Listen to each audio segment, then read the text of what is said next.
When Darlene and I left the house this morning, she was having trouble rounding up Coco because he has to go in the kennel when we leave the house, because if we leave him out of the kennel, he's going to make a mess. The other dog gets the full run of the house, gets to do anything she wants to do. And as we got in the car this morning, we said, if Coco could just learn that he's hurting himself. That's exactly Hosea's message. When God sees his people living in a life of sin, it's not so much that God is angry at us. It is not so much that God points his finger at us and tells us he's going to get us. But it's that God says, if they would just understand that they could be totally free if they would follow me. Imagine that you wanted to dethrone God. Not that you would, but based on what you know about God, how would you go about robbing him of his power and his position? You might begin by saying, I don't like the way things are going. You might say, I think I could do as good of a job as God is doing. Karl Marx, who's the father of modern communism, in the 19th century set out with one goal in mind, and that was to take God off the throne. And Marx believed that the best way to do that was to destroy religious freedom. He said, if I take away people's religious freedoms, all their other freedoms will not matter. They won't care.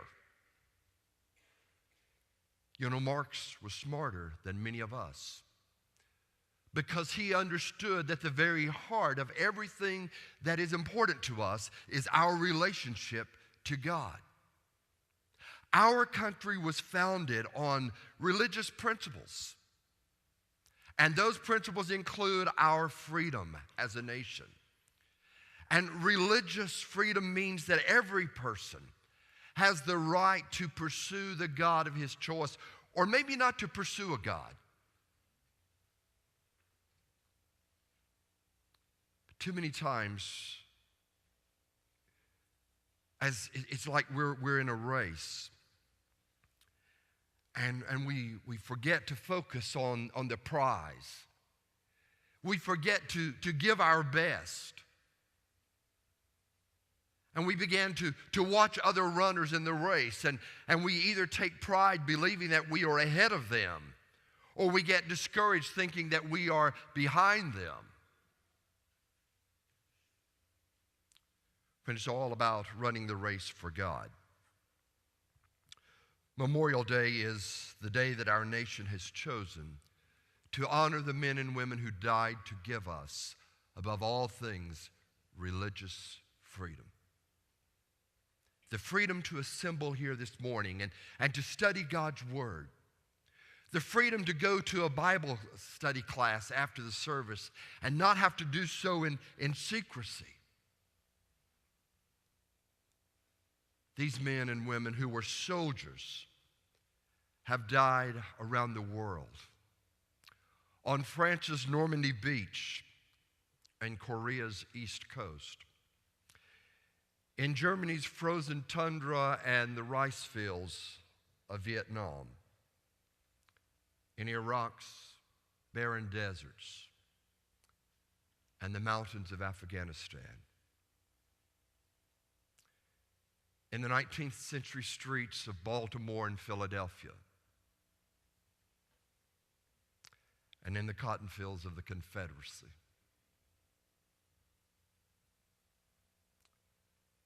These men and women gave their lives that we might be free. The desire for freedom and sacrifice and the experience of war, These are not things that are unique to America and not to the 21st century.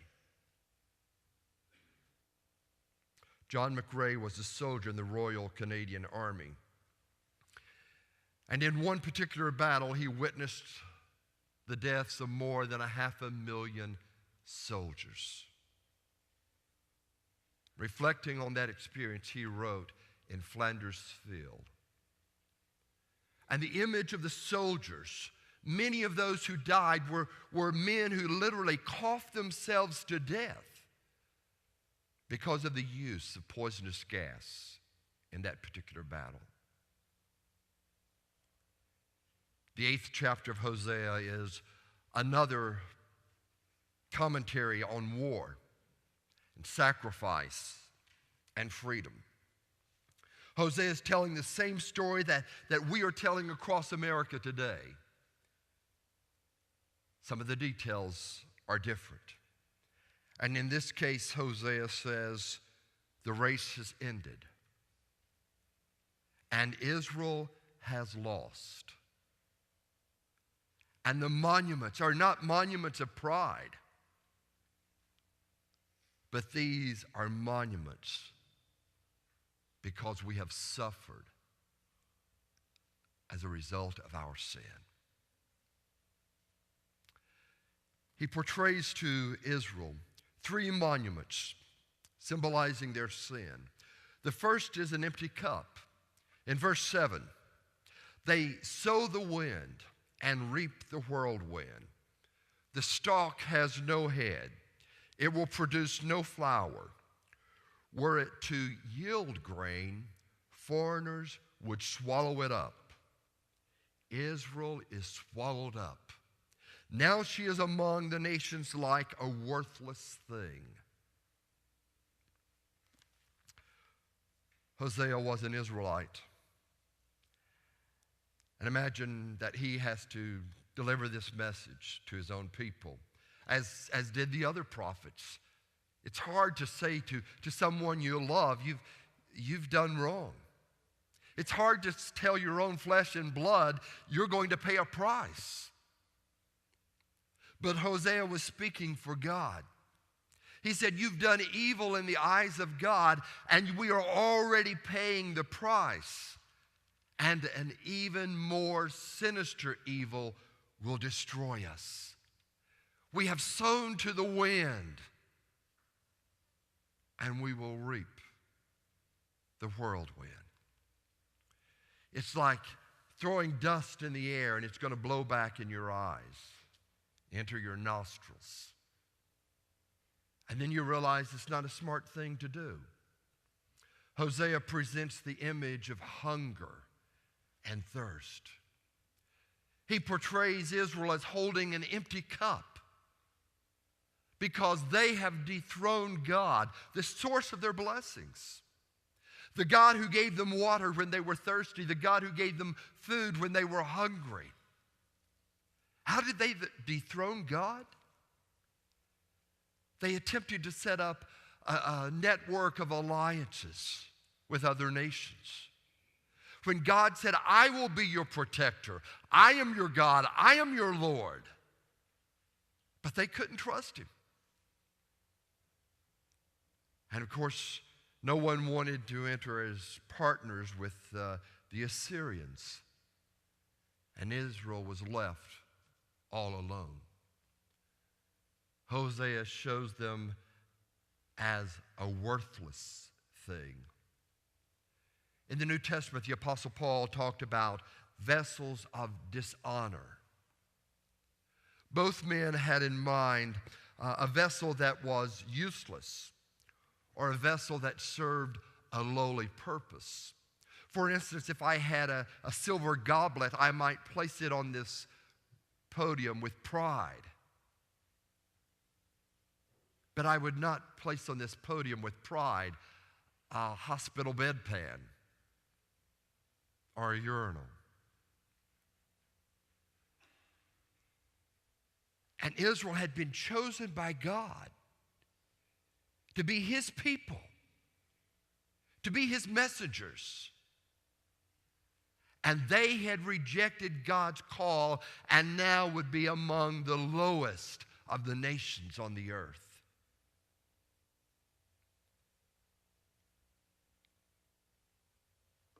Hosea saw the Israelites as they, in the future, would be serving their captors.